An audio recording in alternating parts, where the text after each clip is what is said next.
ನಮಸ್ತೆ ವೀಕ್ಷಕರೇ, ಹೇಗಿದ್ದೀರಾ ಎಲ್ಲರೂ? ಸೊ ನಾನಿವತ್ತು ನಿಮಗೆ ದಿಢೀರಾಗಿರುವಂಥ ಒಂದು ಸಾರನ್ನು ಪುಡಿ ಮಾಡೋದು ಹೇಳ್ಕೊಡ್ತೇನೆ. ಸೊ ಬೇಕಾಗಿರುವ ಸಾಮಗ್ರಿಗಳು ಮೆಂತೆ, ಕಾಳುಮೆಣಸು, ಸೊ ಬ್ಯಾಡಗಿ ಮೆಣಸಿನಕಾಯಿ, ಹಾಗೆ ಕರಿಬೇವಿನ ಸೊಪ್ಪು, ಬ್ಯಾಡಗಿ ಮೆಣಸಿನಕಾಯಿ, ಸೊ ಇಂಗು, ಅರಿಶಿನ, ಸಾಸಿವೆ ಎಲ್ಲ ಹಾಕಿಬಿಟ್ಟು ಮಾಡಬೇಕು.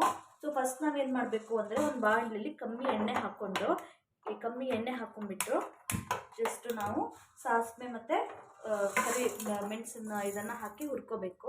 ಕಾಳು ಮೆಣಸು ಅಂತಾರಲ್ಲ, ಸೊ ಅದನ್ನು ಹಾಕಿಬಿಟ್ಟು ಸಾಸಿವೆ ಮತ್ತು ಕಾಳು ಮೆಣಸು ಹಾಕಿಬಿಟ್ಟು ಹುರಿಬೇಕು. ಸೊ ಚೆನ್ನಾಗಿ ಹುರ್ಕೋಬೇಕು. ಸೊ ಮೆಂತೆ ಪ್ರಮಾಣ ನೋಡ್ಕೋಬೇಕು. ಮೆಂತೆ ಪ್ರಮಾಣ ಸ್ವಲ್ಪ ಜಾಸ್ತಿ ಆದರೆ ಕೂಡ ಅದು ಕತ್ತೋಗ್ಬಿಡತ್ತೆ, ಕೈ ಹೊಡೆಯುತ್ತೆ. ಸೊ ನಾವು ಒಂಚೂರು ಕತ್ಸ್ಬಾರ್ದು.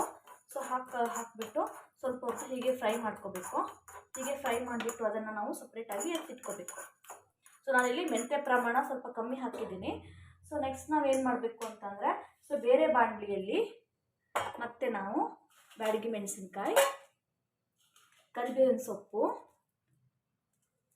ಸೊ ಜೀರಿಗೆ ಪ್ರಮಾಣ ಜಾಸ್ತಿ ಇರಬೇಕು. ಸೊ ಫಸ್ಟ್ ನಾವು ಹಾಕೋಣ. ಜೀರಿಗೆ ಪ್ರಮಾಣ ಜಾಸ್ತಿ ಇರಬೇಕು ಸಾರು ಪುಡಿಲಿ ಯಾವತ್ತು. ಸೊ ಕೊತ್ತಂಬರಿ ಪ್ರಮಾಣ ಕಂಪೇರ್ ಜೀರಿಗೆ ಕಮ್ಮಿ ಇರಬೇಕು.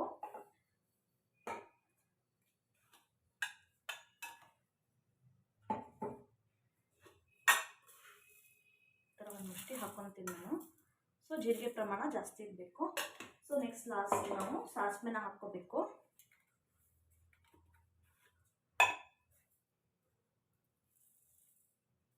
ಸಾಸಿವೆ ಹಾಕಿಬಿಟ್ಟು ಅದಕ್ಕೆ ಅರಿಶಿನ ಹಾಕ್ಕೋಬೇಕು. ಸ್ವಲ್ಪ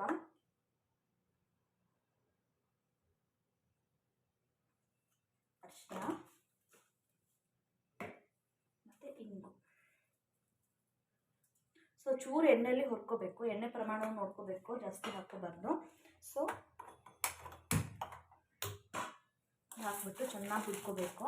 ಸೊ ನೋಡ್ತಾ ಇರಬೇಕು. ಸೊ ಮೆಣಸಿನ ಪ್ರಮಾಣ ಬಂದುಬಿಟ್ಟು ಖಾರಕ್ಕೆ ತಕ್ಕಂತೆ ಸೊ ಮೆಣಸು ಹಾಕ್ಕೋಬೇಕು. ನಿಮ್ಗೆ ಜಾಸ್ತಿ ಖಾರ ಬೇಕಾದ್ರೆ ನೀವು ಜಾಸ್ತಿ ಬ್ಯಾಡಗಿ ಮೆಣಸಿನ್ಕಾಯಿ ಹಾಕ್ಕೋಬೋದು.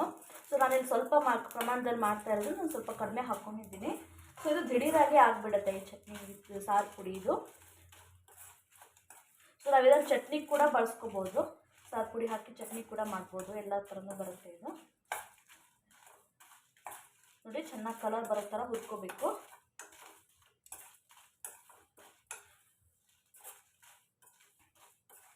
ಸೊ ಇಂಗು ಮೇನಾಗಿ ಟೇಸ್ಟ್ ಕೊಡುತ್ತೆ. ಇಂಗು, ಅರಿಶಿನ ಅದನ್ನು ಹಾಕೋಕೆ ಮರಿಬಾರ್ದು.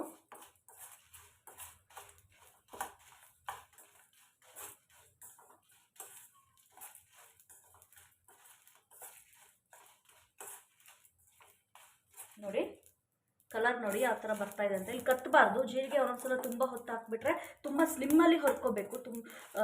ಜಾಸ್ತಿ ಊರಿಲಿ ಹೊರಿಬಾರ್ದು. ಇಲ್ಲಾಂದ್ರೆ ಜಾಸ್ತಿ ಆಗಿಬಿಟ್ರೆ ಒಂದ್ಸಲ ಜೀರಿಗೆ ಕತ್ತೋಗ್ಬಿಡುತ್ತೆ. ಕೊತ್ತಂಬರಿ ಕತ್ತಿದ್ರೆ ಚೆನ್ನಾಗಿ ಟೇಸ್ಟ್ ಬರಲ್ಲ. ಸೊ ಕತ್ಸ್ಬಾರ್ದು ಯಾವತ್ತು ನಾವು. ಹೀಗೆ ಚೆನ್ನಾಗಿ ಕೆಂಪಾಗೋ ಥರ ಹುರ್ಕೋಬೇಕು. ಇದು ನೋಡಿ ಆಗಿದೆ ಹುರಿದು. ನಿಮ್ಗೆ ಗೊತ್ತಾಗುತ್ತೆ ಇದು ಹೊರದಿದೆಯೋ ಇಲ್ವಲ್ಲ, ಹಸಿ ಎಲ್ಲ ಹೋಗಿರುತ್ತೆ. ಸೊ ಹೊರದಿದೆಯೋ ಇಲ್ವೋ ಅಂತ ಕರೆಕ್ಟ್ ಗೊತ್ತಾಗುತ್ತೆ. ಸೊ ಅದಾದ ನಂತರ ನಾವು ಆವಾಗ ಹುರ್ಕೊಂಡಿರುವಂಥ ಮೆಂತಿ, ಕಾಳುಮೆಣಸು ಮತ್ತು ಅದನ್ನು ಹಾಕ್ಕೊಂಡು ಮಾಡಬೇಕು. ಇದು ಮಾಡ್ಕೊತೀನಿ ನಾನು ಆವಾಗ ಮಾಡಿರೋದು. ಸೊ ಇದು ಹಾಕಿಬಿಟ್ಟು ಇನ್ನೊಂದು ಸ್ವಲ್ಪ ಹೀಗೆ ನಾವು ಮಿಕ್ಸ್ ಮಾಡ್ಕೋಬೇಕು. ಸೊ ಮಿಕ್ಸ್ ಮಾಡಿಕೊಂಡು ಇಲ್ಲಿ ನೋಡಿ ಈ ಥರ ಹಾಕಿಬಿಟ್ಟು ಮಿಕ್ಸ್ ಮಾಡ್ಕೋಬೇಕು. ನಾವು ಕಲರ್ಸ್ ಎಲ್ಲ ಚೆಕ್ ಮಾಡಬೇಕು. ಅಂದರೆ ತುಂಬ ಹೊರದಿರಬಾರ್ದು. ಸೊ ಒಂದು ಮೀಡಿಯಮ್ ಲೆವೆಲ್ನದು ಹೊರಿಬೇಕು. ಸೊ ಇವಾಗ ನಾವು ಸ್ವಲ್ಪ ಮೆಣಸಿನ ಪುಡಿ ಮತ್ತು ರುಚಿಗೆ ತಕ್ಕಷ್ಟು ಉಪ್ಪನ್ನ ಹಾಕ್ತಾ ಇದ್ದೀನಿ.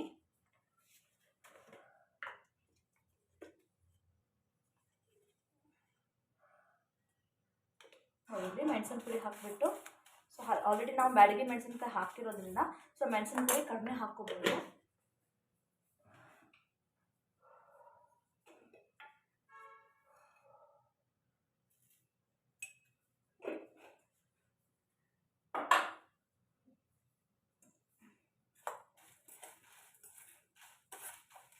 ನೋಡಿ ಇದೆಲ್ಲ ಹಾಕಿಬಿಟ್ಟು ಆಲ್ರೆಡಿ ನಾವು ಹುರ್ಕೋಬೇಕು. ನಾನು ಆಲ್ರೆಡಿ ಸ್ಟೋವ್ನ ಆಫ್ ಮಾಡಿದ್ದೀನಿ, ಬಿಕಾಸ್ ತುಂಬ ಹೊತ್ತು ಇಟ್ಬಿಟ್ಟು ಅದು ಕತ್ಬಿಡುತ್ತೆ.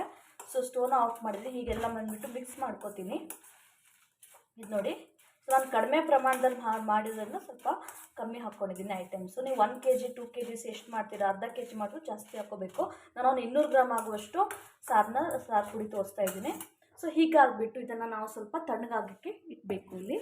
ಸೊ ಇದು ಸ್ವಲ್ಪ ತಣಿಯೋಕ್ಕೆ ನಾವು ಇಟ್ಬಿಡಬೇಕು. ಸೊ ಇಟ್ಟಾದ ನಂತರ ನಾವು ಇದಕ್ಕೆ ತಣ್ಣಾದ ನಂತರ ನಾವು ಮಿಕ್ಸಿಲಿ ಹಾಕಿ ರುಬ್ಕೋಬೇಕು. ಸೊ ಬಿಸಿ ಇದ್ದಾಗ ಯಾವತ್ತೂ ರುಬ್ಕೋಬಾರ್ದು,